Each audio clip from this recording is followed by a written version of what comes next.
Today we're at the Royer Farm in Irisburg, and we are doing some work as part of a national CIG grant, which UVM Extension was awarded to investigate how to better implement interseeding on fields in other climates.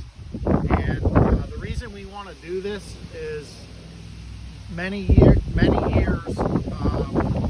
we can't get fall cover crops established in a timely manner, which results in fall cover which doesn't produce erosion and spring and creates problems for people that do conventional tillage. So this is a alternative to that. We are attempting to establish the cover crops in the summer, and then they will kind of sit there and stagnate once the rows canopy over, and then after the harvest they'll grow and they'll have a huge head start on over what's fall seeded. So today, for this project this year, we're using two different mixes. One has winter rye in it, annual rye, also has a medium red clover and a daikon radish, and we would apply that at 50 pounds to the acre through an interseeder.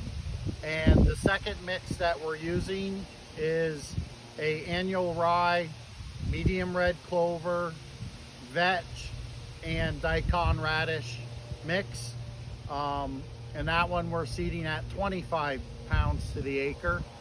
And the different mixes are last year we did this project and we didn't have a good early spring cover. The clover came in later in the spring, but what we're trying to do, we're using vetch and winter rye. Those are changes to the mix this year, two mixes, to try to get better late fall, early spring cover. And so those are changes that we made. Important parts of the project, or for any consideration of interseeding, number one is the herbicide program that you're implementing on your fields. We aren't using any long-term residual for this project. So we have trial fields and control fields. All the trial fields are sprayed only with Roundup, glyphosate, and Resolve Q. I'm not sure what the active ingredient is. I don't remember in that product. And we are having to do some resprays. This field here will be resprayed. When you go to interseed, you don't want any weeds in the field at the time of seeding. So if you see weeds peeking in, our recommendation is to respray or spray. Some people just wait and spray once right before interseeding, which is fine, as long as you're going to be interseeding shortly thereafter. These fields got sprayed real early, right after planting, and the herbicide is broken down and the weeds are coming back through, so they're going to hit it again. I'm interseeding it actually before it's being sprayed, but I've talked to them on the phone today. They're coming tomorrow, and the seed's not going to germinate before that, so we don't expect to see any problems. And there's no residual in the second spraying. It's just a glyphosate, kill what's green, move on type deal. So number one is herbicide program. Number two is tractor setup. You got to be able to fit in whatever row spacing you're planting. So for this setup, we need 30-inch tractor that'll fit on 30-inch rows. And then the equipment, which people build homemade interseeders. There's all different kinds of ways to do it. We do it a couple different ways, and I'll talk a little bit about this interseeder in a minute. But then you just got to, and then you got to get your seed mix. So a lot of planning has to happen. You have to order your seed or get your seed lined up ahead of time. You got to get your spray program lined up ahead of time. You got to get the equipment lined up ahead of time, and then you should seed interseed right around top dress. Ideally, they would actually top dress, and then you would interseed and mix that fertilizer into the soil to reduce volatilization. Because of the scope of this project, we're doing approximately 1,000 acres, trying to coordinate fertilizer application with herbicide it's too much. We did it on a couple farms where it was convenient, but the number of acres that we're covering, we kind of have to keep going, and so we can't really wait for the stars to align for everything to be perfect. So that's a little bit about this project. We're doing a bunch of other work. We do PSNT tests. We do soil health tests on all the trial and the control fields. We're scouting for weeds a couple times during the summer. So after the interseeding's done, we'll come and check establishment around the 4th of July. So that'll be in 3-4 weeks, or 2 to 4 weeks. And then we'll also do weed checks. We've already taken soil health tests off of these this spring. We'll do it again in the fall. And we've also done bulk density testing for how much carbon is being sequestered in the soil. It's something new that we're looking at this year. So there's a bunch of stuff going on. It's a very large project. We paid for this project. We helped the farmers with the cost of the seed, the corn seed, the herbicide, and we're also paying a stipend for their trouble. They are putting some corn at risk. We are planting at a lower population than they would normally plant at. And for this project, we actually have skips in the rows, trying to get more sunlight down for the cover crop to establish. And so we are compensating the farmers for that risk. When the project was designed, corn was $3.50 a bushel. Now it's $7 a bushel. So we're trying not to damage their corn very much. It's a very valuable commodity in 2021. So that's a little bit about our project. I can talk a little bit about the interseeder. This interseeder comes from a company in Pennsylvania, BZ Zimmerman Manufacturing. Jim Hershey is the fella's name, and down in Lancaster County. They built the toolbar, and then the row units came from Fenning Equipment out in Ohio. They're more or less a prototype, as far as I can tell.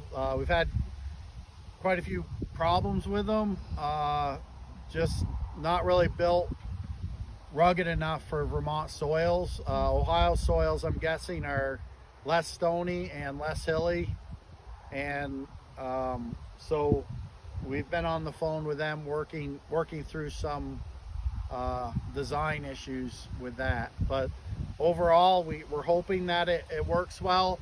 The advantage of this system is the seed goes on in front, and then there's a set of roller cutters that stir up the soil, and then there's a roller in the back which is supposed to pack that down and get good soil to seed contact. That's in theory. With the highly variable soils that we have here in Vermont, it doesn't work quite as well as I had hoped. But I have hope that we can work through it, and in another year tune it. I know what needs to be done. I just don't have time to do it, given that the corn's growing every day, and we have to get the interseeding done. So the seed is in a Valmar air seeder box, and that's all hydraulic drive, controlled from the cab. So there's a GPS that tells the computer how fast you're going, and then you calibrate the seed, and you can increase or decrease rates from within the cab. And the tractor's also equipped with auto steer. Don't use it very often on fields in northern Vermont. There's too many curves and too many slopes, but there's occasions where you can use it, and the tractor will hold the line, the transect line, well enough to stay off the corn. But generally we're freehanding all of it. So that's a little bit about the interseeder. UVM has 3 interseeders now, 2 that are 3-point hitch like this, and then it has Interseeder Technologies interseeder, which is 2-point hitch with wheels in the back. So the Interseeder Technologies interseeder has 3 rows of cover crop between every 2 rows of corn.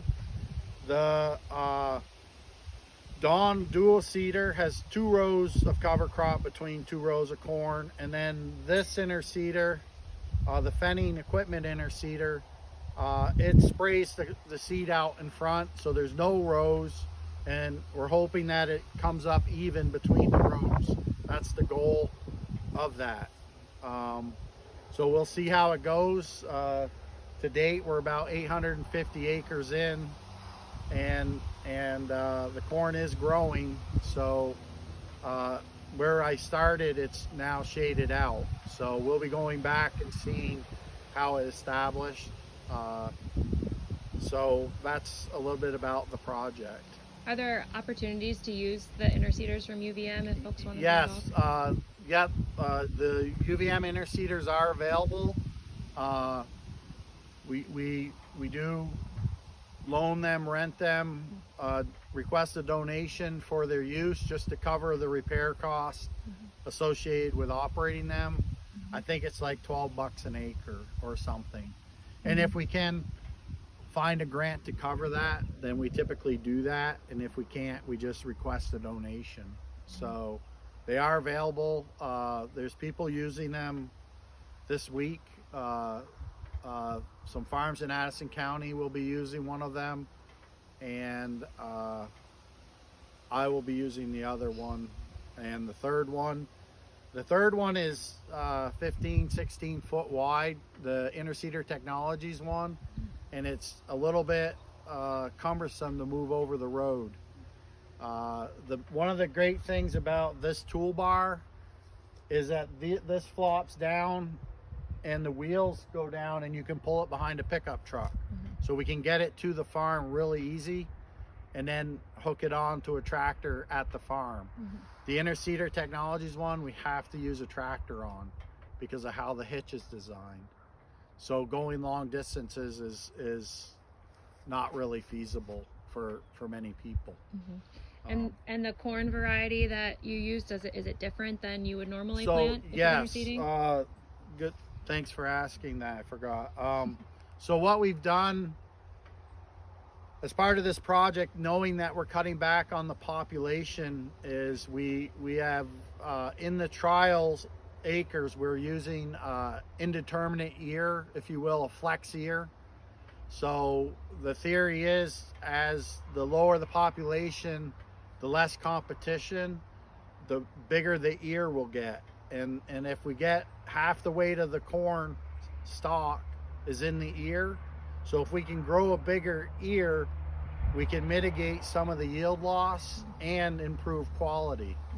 In 2020, our analysis showed that we were about a ton and a half less corn on the trial acres than we were in the control acres at the end of the day. Some farms Some farms, the trials were better than the control. Some farms, it was all over the board, but across the 30 farms, we averaged about 1.5 tons less corn doing it this way than however the farmer was doing it otherwise. And in general, we were about 2,000 plants per acre less in the trial acres than we were in the control acres, which would correspond roughly to a 1.5 tons to 2 ton yield drag. So we're hoping that we have better results this year with regard to that. Every year is different. As part of this project, we put weather stations on all 30 farms, and the thing that we found is that rainfall is much more variable than you would think. Farms that are 2 miles apart, very different rainfall totals.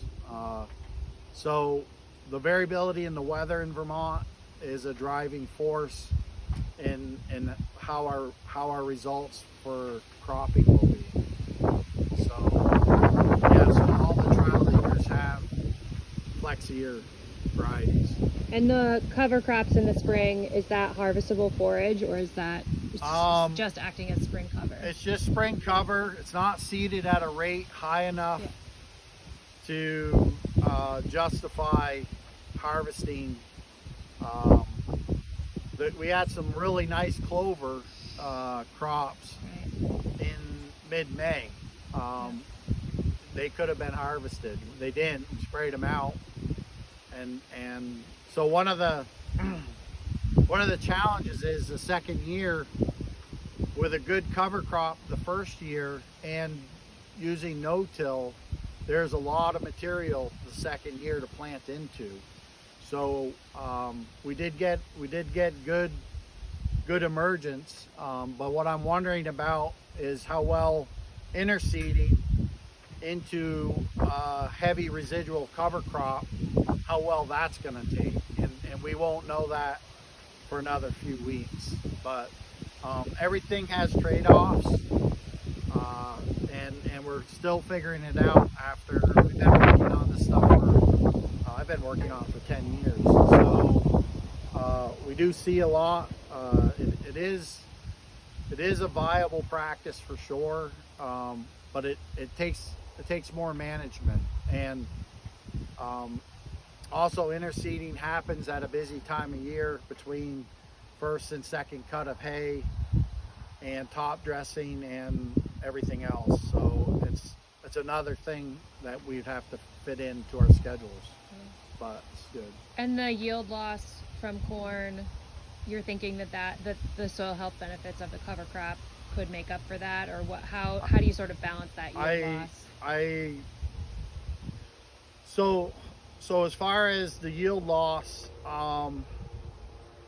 it could be due to a lot of different things, and I'm just saying that it may be due to the population drop.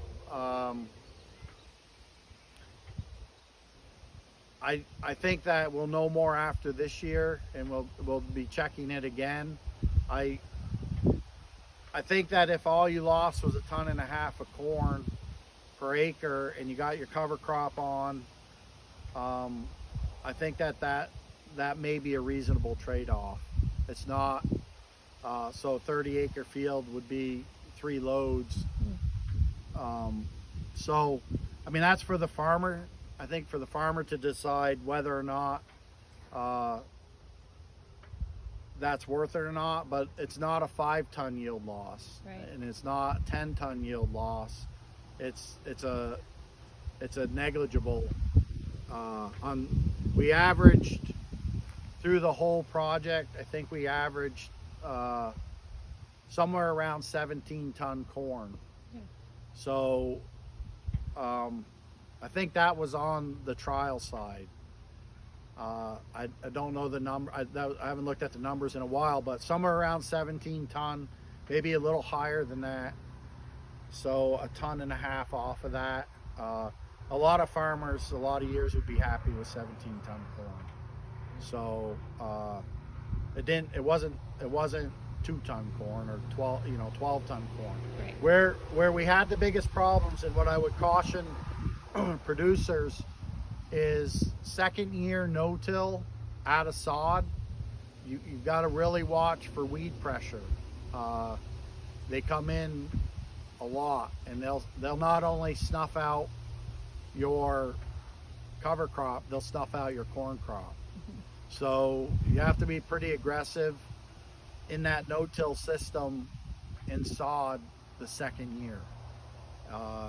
We didn't do any no-till interseeding that I can think of into no-till sod, but we did where people plowed sod down, we interseeded, and the weeds came terrible. So that was first year, and then also second year.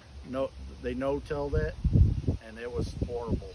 And that dragged down the whole project. Like, that was 8-9 ton corn, and on 2 different farms, and that brought our average down. If we took those farms out, we would have been up over 18 ton, I think.